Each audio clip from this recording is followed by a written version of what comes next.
Jean-Yves Lefebvre est décédé des suites d'une maladie à l'hôpital américain de Neuilly-sur-Seine le dimanche 31 mars 2024, à 59 ans.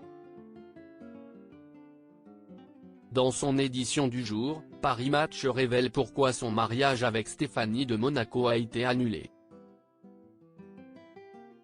Jean-Yves Lefebvre s'est éteint le dimanche 31 mars 2024 des suites d'une maladie à l'hôpital américain de Neuilly-sur-Seine, à l'âge de 59 ans.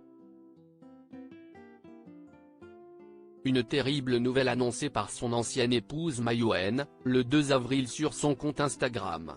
Jean-Yves Lefebvre, l'amour de ma vie, le père de mon fils Diego, le beau-père de ma fille Chana, est parti dimanche matin dans mes bras et ceux de notre fils, sous la protection de Frédéric son grand frère, et Jackie son ami de toujours. Nous sommes tous dévastés. 4 jours plus tard, l'actrice s'était effondrée sur son cercueil, lors de ses obsèques en l'église Saint-Roch à Paris. On imagine que la peine est également immense pour Stéphanie de Monaco.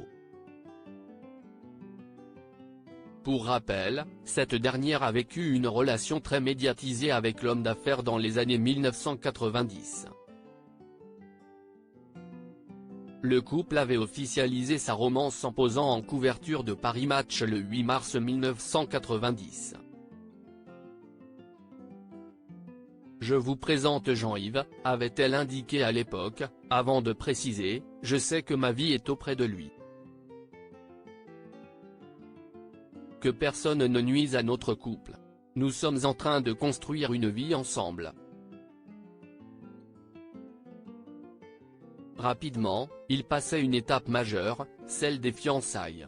Mais leur mariage n'a jamais eu lieu, comme l'a rappelé le magazine ce jeudi 11 avril.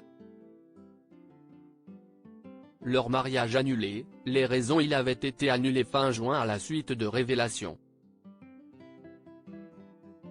Nos confrères expliquent alors que ce beau brun que personne ne connaissait vraiment avait menti à son futur beau-père. En effet, il n'était pas fils d'architecte parisien cossu, mais né à Créteil de Roger Lefebvre, installateur de boucherie, et d'une certaine Rosie. Et en mars 1985, il avait fait 1 mois de prison à Fleury-Mérogis, numéro d'écrou 140.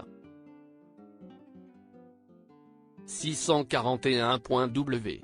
Motif: vol, escroquerie, tentative d'escroquerie, falsification de documents, obtention d'un récépissé par agent de police par fausse déclaration.